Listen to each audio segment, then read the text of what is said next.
Hey, bonjour à tous, ici Luc Saint-Pierre, j'espère que vous allez bien. Bienvenue à cet épisode 32 de Luc le Geek. Et aujourd'hui, on a quand même une bonne émission. On va commencer par les comics. Après ça, j'ai fait quelques petits achats autres. On va regarder. Puis, j'ai écouté beaucoup de musique la semaine passée. La dernière semaine. Et qu'on va faire le tour de ça aussi. Et ouais, ça va être pas mal ça l'émission. Je vais essayer d'aller un petit peu vite pour pas ça soit trop long. Donc, niveau comique, qu'est-ce que je me suis procuré? Le 12 janvier 2021. Alors, premièrement, on a Wastelander Black Widow, qui fait partie de la série Wastelander, qui, j'ai appris, est un podcast qui s'en vient. Je savais pas. Puis j'en ai pas lu aucun, fait que je peux pas vous dire si c'était bien ou pas. Mais c'était le dernier de la... Je peux même pas appeler ça une série, mais de la présentation des personnages, genre. Peut-être que je check les podcasts, c'est bon. Hawkeye, Kate Bishop, numéro 3. J'ai commencé à lire le 2. Moi, je vais me cacher la face. J'ai commencé à lire le 2, mais je suis pas rendu très loin. J'ai arrêté ma lecture hier, donc... En tout cas, j'ai pris le numéro 3 au cas où que j'aime ou j'aime pas. C'est que ça va être comme le numéro 3 qui va décider si je continue ou pas. Robin and Batman, numéro 3.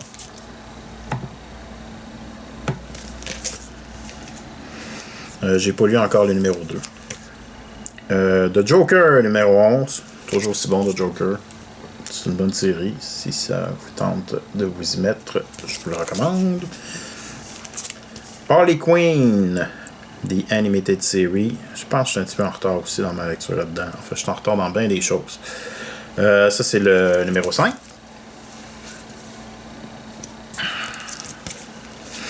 Ici, on a...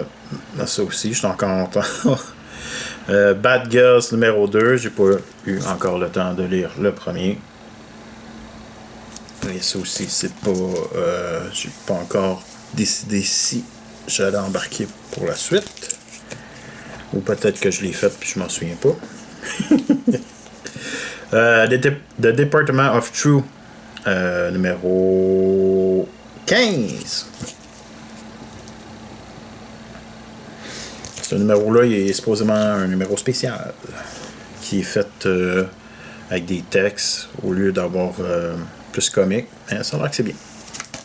The Good Asian, c'est le numéro 8. J'espère que ça finit bientôt parce que sérieusement, au début, j'ai trippé. J'ai aimé cette série-là. J'ai pas trippé, mais j'ai aimé le début. Puis, plus ça approche de la fin, plus que malheureusement, j'aime pas beaucoup. J'aime pas la tournure de la série. King of Spies, ça c'est vraiment bon. J'avais lu numéro 1. C'est un détective qui est à la retraite, puis qui reste à peu près 6 mois à vivre. Puis il trouve que c'est comme un genre de James Bond, si vous voulez. Puis il trouve que, tu sais, il a juste comme... il a juste dit faire des choses pour aider certaines personnes ou les choses, en tout cas. Puis il dit, il me reste juste 6 mois, ben là, je vais vraiment faire le ménage puis aider vraiment le monde, la planète, et non juste faire des missions pour ce qu'on lui dit de faire. Là. Fait que, en tout cas, le premier numéro était vraiment bon. C'est pas très long comme série, là. Je pense que c'est 4 numéros, mais je pense que ça va être... en plus que c'est pas très long, je sens qu'il va y avoir de l'action rapidement. The Elementary War, un event de Mighty Morphin. Vous savez, je suis super en retard dans mes Power Rangers. J'ai commandé des nouveaux livres. J'attends pour me faire du rattrapage. Et j'ai aussi commandé en hardcover Superman and the Authority.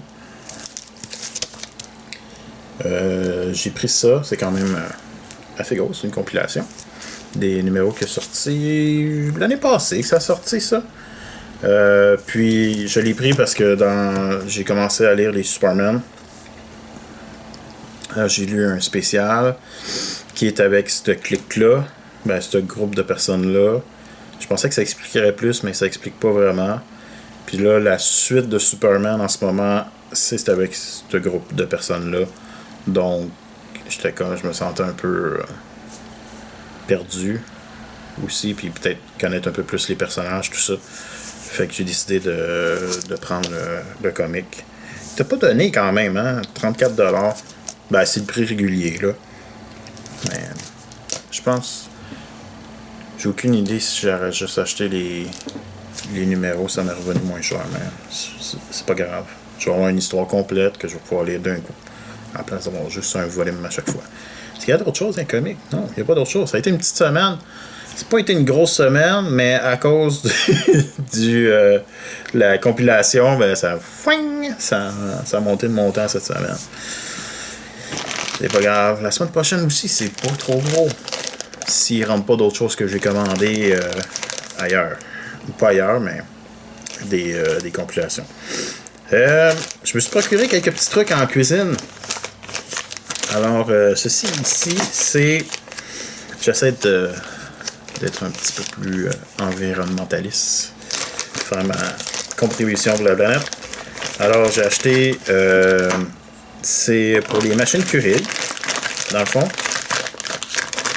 Et à la place d'acheter les fameuses capsules là, qui polluent, en tout cas au Québec, c'est pas recyclable. Si vous mettez ça dans votre bac de recyclage, ça va aller dans les vidanges parce que le plastique utilisé, on le recycle pas au Québec. Puis ça coûte cher, là, sérieusement.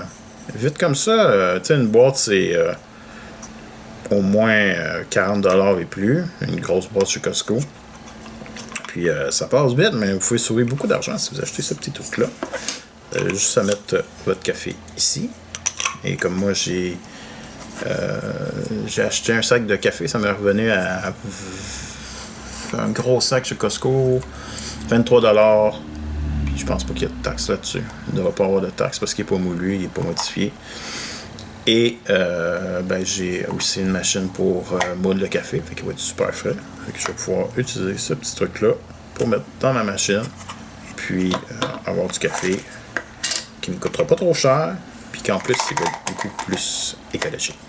Donc, si jamais vous avez une machine Keurig, je sais que le fait de pas se compliquer la vie, puis juste mettre la petite pod dedans, c'est pratique, mais peut-être essayer d'aider un petit peu notre planète. Aussi, qu'est-ce que j'ai acheté? Sauver notre planète. Je suis super environnementaliste. Non, pour de vrai, les sacs sont un peu... Il est dû pour être renettoyé. Je pense que j'ai mal fait ma job. Mais c'est un plat popcorn pour faire au four micro-ondes. Vous pouvez vous trouver ça sur Amazon. Oh, ça aussi, j'ai tout pogné ça sur Amazon, les capsules. Fait que c'est un plat comme ça. Vous mettez dans le fond à peu près un quart de tasse de graines ou moins, comme vous voulez. Vous avez des rebords à l'intérieur pour vous indiquer le niveau. Puis vous faites juste prendre le couvercle. Mettez ça là-dessus. Puis si vous voulez aussi, vous pouvez mettre du beurre, ce que vous voulez pour votre popcorn avant même qu'il soit cuit. Vous mettez ça dans le four micro-ondes. Vous partez, puis restez à côté, là. Allez-vous-en pas, parce que si ça cuit trop, ça va sentir le crémé. En tout cas, ça va pas sentir bon, puis ça fera pas une belle bâche de popcorn. Fait que quand ça arrête de popper, il faut que vous arrêtiez ça là. Puis c'est ça, fait que vous pouvez faire votre popcorn beaucoup plus... vous n'avez pas le fameux sac contre Château Pitanche. Et aussi, vous pouvez le faire à votre goût, puis disons-le, plus santé. Parce que c'est pas mal de la cochonnerie, comme si vous achetez des sacs qu'on met directement au four micro-ondes. Pas trop la meilleure stock qu'ils mettent là-dedans. Là. Aussi, je suis allé à la friperie, une friperie pas trop loin de chez nous, que j'ai déjà parlé. Il n'y a pas grand chose, mais j'ai fait mon tour pour cette année parce que je me suis fait une liste de commerces que je vais visiter cette année, puis je me suis dit j'y vais juste une fois chacun cette année. Fait que ça me force à trouver d'autres places à aller magasiner puis à découvrir d'autres endroits. au lieu de retourner tout le temps au même endroit. Pas que j'aime pas ça, mais c'est cool, peut-être visiter d'autres places. Fait que cette année, c'était ma seule visite pour la friperie sur la rue Notre-Dame. Malheureusement, il n'y avait pas grand-chose, mais j'ai quand même réussi à pogner un Blu-ray. Horrible Boss, Totally Inappropriate Edition. J'ai jamais vu ce film-là. Ça a l'air d'être une comédie. Payez ça 2 piastres. Puis j'ai pogné l'album de Nelly Suit. C'est pas un de ses plus populaires. Mais il y a une chanson que je connais dessus, c'est Over and Over. Over and Over. Fait que je l'ai pris. J'espère qu'il est correct. Il y a un petit scratch dessus qui me fatigue. Mais on va voir, je vais l'écouter puis on va voir si c'est correct. Donc c'est ça, achat cette semaine. Et là on tombe dans ce que j'ai fait. J'ai continué Far Cry 6. J'avance tranquillement, mais j'aime bien. Au début, j'étais pas trop sûr. Là. C'est beaucoup répétitif, par contre. Mais il y a du temps à mettre là-dedans. Là. Je suis loin d'avoir fini. Puis je ferai pas tout non plus. Là. Il y a des choses que je vais sauter. Côté musique, j'ai écouté Fleetwood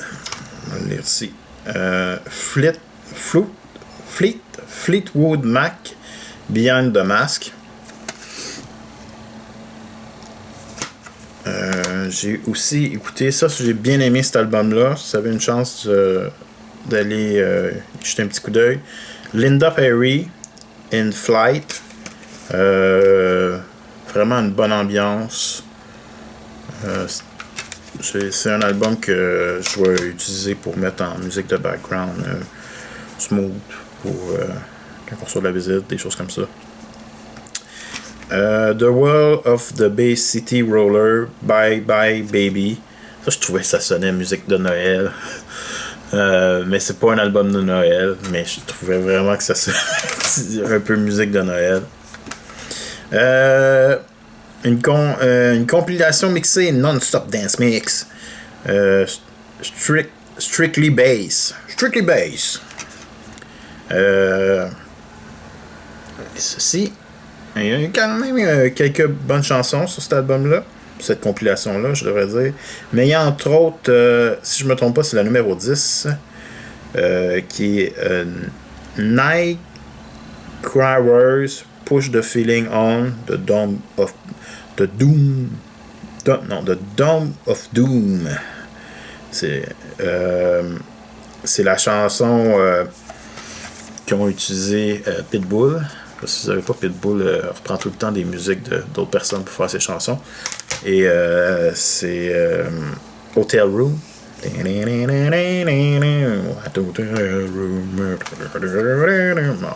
La musique, elle vient de cette chanson-là. J'ai aussi écouté The Day of Thunder, qui est un film que j'ai jamais vu. Et il y a une chanson, je pense, que je connais sur cet album-là. Ça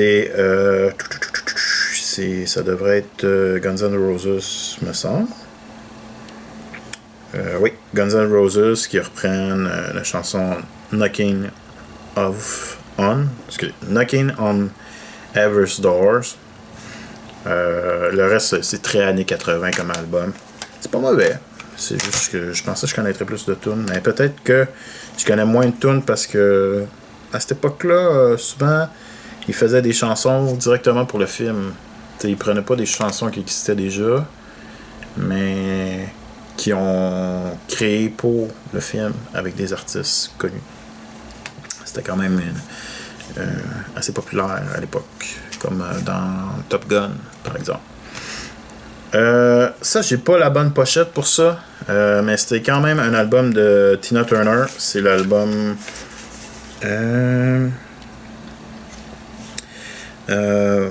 What's Love Got to Do With It. Bon, je pense que vous connaissez cette chanson-là. Mais j'ai pas le. J'ai peut-être trompé ou la personne. En tout cas, il est arrivé un fuck, puis c'est pas le bon. C'est pas la bonne pochette avec le bon CD. Fait qu'il va falloir que je trouve l'autre pochette pour les inverser ou quoi que ce soit. Mais c'est du Tina Turner. Elle reprend plusieurs chansons aussi de plusieurs. Je sais pas plusieurs. En tout cas, il y en a au moins 2 que je sais que c'est des chansons reprises par Tina Turner. C'est pas mauvais. Hein? Ça sauce. Mais Tina Turner, c'est Tina Turner. Ça sonne Tina Turner. Warren Cherry. Et ça, il y a une chanson que je connais là-dessus. C'est Cherry Pie, qui est une chanson probablement des années 80. Mais sur l'album, il marque 90. J'étais un peu surpris. Peut-être que le CD était fait en 90. Mais l'album... Ah, ils disent 90. Je trouve ça un peu spécial qu'à la fin des années 90, il y a encore du style rock des années 80. C'est juste après. Et Stevie Nicks, Street Angel, un autre album que j'ai écouté, mais qui m'a pas vraiment resté dans la tête. Et dernière chose, on a presque fini. Il reste juste cette compilation de Power Ranger que j'ai enfin fini, que ça fait une éternité que j'ai. C'est le volume 4. Et je sais pas pourquoi j'ai pris autant de temps pour le lire. Ça va dans la veine de Lord Dracon, si vous avez entendu un peu parler. C'est peut-être je vous le dis-tu. En tout cas, ça se passe dans un autre univers de Power Ranger. Ouais, ben pas un...